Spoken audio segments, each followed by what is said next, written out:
सभी को जय मसीह की। आज सुबह के बेला में प्रभु के चरणों में आने के लिए प्रभु ने हमें अवसर दिया, धन्यवाद करते हैं। और हम आशा करते हैं परमेश्वर आज सुबह की बेला में आप सभी के जीवन में एक नई आशीष और एक नई अनुग्रह दे और एक नई कृपा और एक नई आशीष दे। हालेलुया। और इस साल का यह तो पहला संडे परमेश्वर ने हम सभी को परमेश्वर ने अपने चरणों में लाया है। तो आज सुबह हम परमेश्वर को धन्यवाद देते हैं और उसकी वचनों को मनन करेंगे। यूहन्ना रचित सुसमाचार उसका दूसरा अध्याय जब हम पढ़ते हैं तो वहाँ पे गलील के काना में पहला चमत्कार कार्य के बारे में देखते हैं, जो यीशु मसीह वहाँ चेला में क्या थे, विवाह में निमंत्रित है। तो हम इस वचन को पढ़ेंगे। यीशु और उसके चेले भी उस विवाह में निमंत्रित थे। जब दाखरस घट गया तो यीशु की माता ने उससे कहा, उनके पास दाखरस नहीं रहा। यीशु ने उससे कहा, हे महिला, मुझे तुझसे क्या काम, अभी मेरा समय नहीं आया है। उसकी माता ने सेवकों से कहा, जो कुछ वह तुमसे कहे वही करना।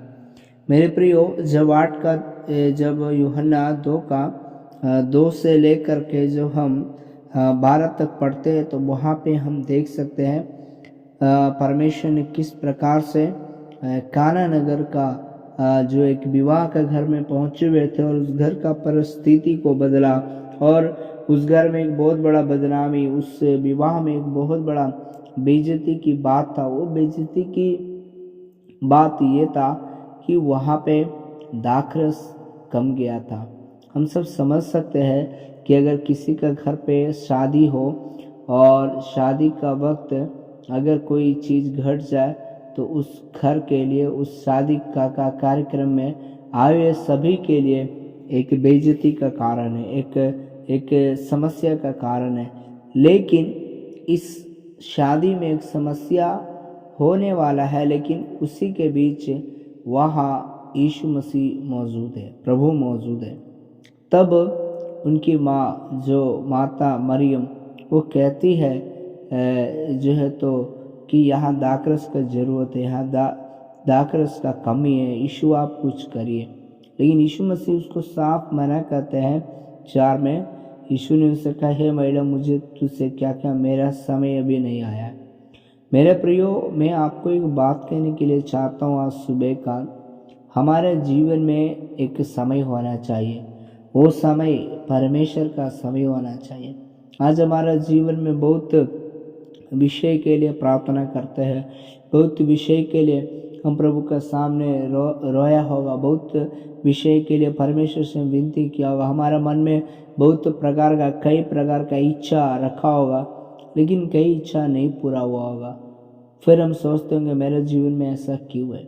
लेकिन इधर देखते हैं, यहाँ पे एक बहुत बड़ा बेइज्जती होने वाला है, यहाँ पे एक बहुत बड़ा दिक्कत होने वाला है। क्योंकि शादी का घर पे ही यहाँ जो दाखरस, जो मेहमानों को परोसने वाला एक चीज़ है, दाखरस, वो ख़त्म हो चुका है।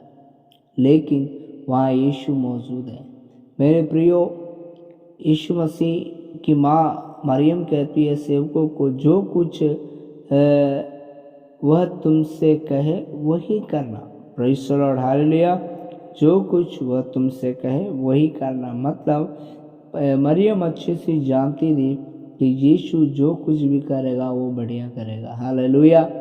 देखिए, वहाँ पे कोई नहीं सोचा था शादी में आने वाला और शादी में रहने वाले यहाँ दाखरस कम जाएगा, दाखरस घट जाएगा।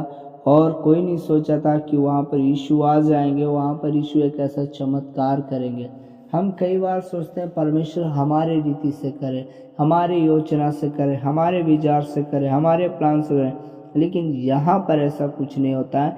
यहाँ पर यीशु मसीह जो है तो किसी को नहीं पता है, चेला लोग को नहीं पता है यहाँ पर क्या होगा, यीशु मसीह क्या करेंगे। हम कई बार सोचते हैं कि प्रभु हमसे कुछ पूछ करके करेंगे या करेंगे, लेकिन नहीं।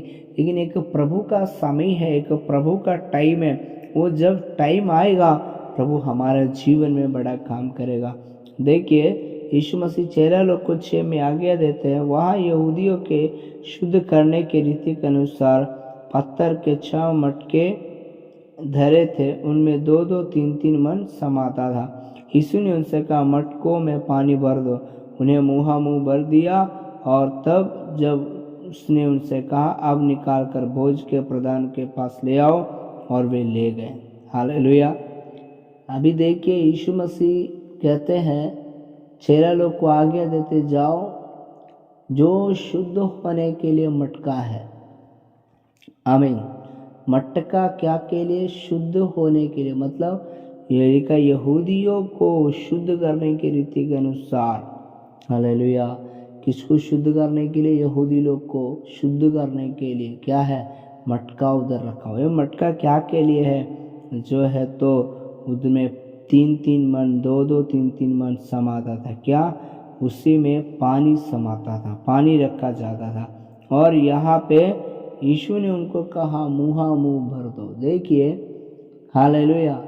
चेला लोग सोचा होगा क्या होगा, हमको पता नहीं, काहे के लिए यीशु मसीह पानी भरवा रहा है, किसी ने नहीं पूछा। हालेलुया। लेकिन क्या भर दिया? मुँहा मुँह भर दिया। मेरे प्रियो, मुँहा मुँह भरने के बाद बोला, जाओ इसको प्रधान को भोज के जो है तो प्रधान के पास लेकर के जाओ। आप में से, हम में से सोचिए, अगर कोई पानी को लेकर के बोले जाओ ये शरबत है बोल के उसको प्रधान का भंडार में दो, पियो, लोग क्या सोचेगा?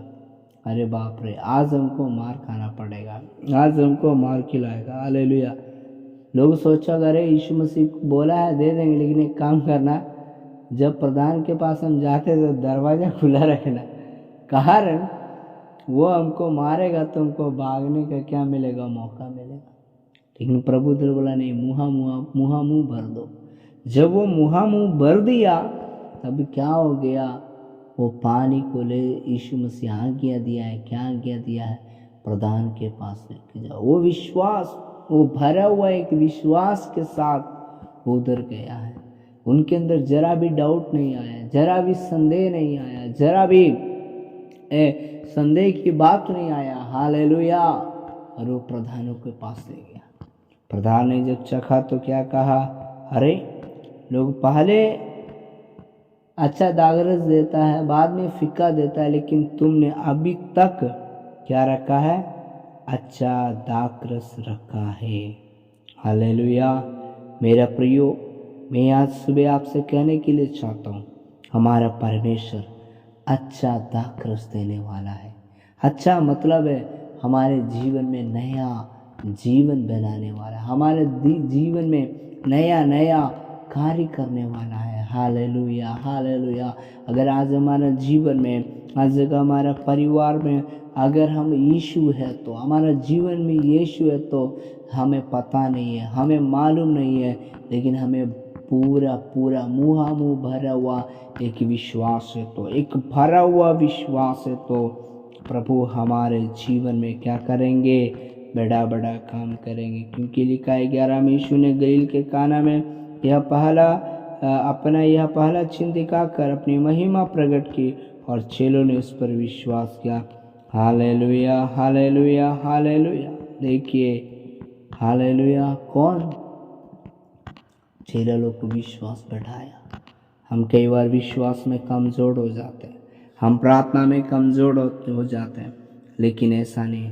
हमें विश्वास में, प्रार्थना में, वचन में आगे बढ़ना है ताकि हम परमेश्वर की महिमा कर सकें। Praise the Lord, hallelujah. इसीलिए हमारा परमेश्वर पे विश्वास करें, परमेश्वर हम सभी के जीवन में आशीष देंगे। God bless you all.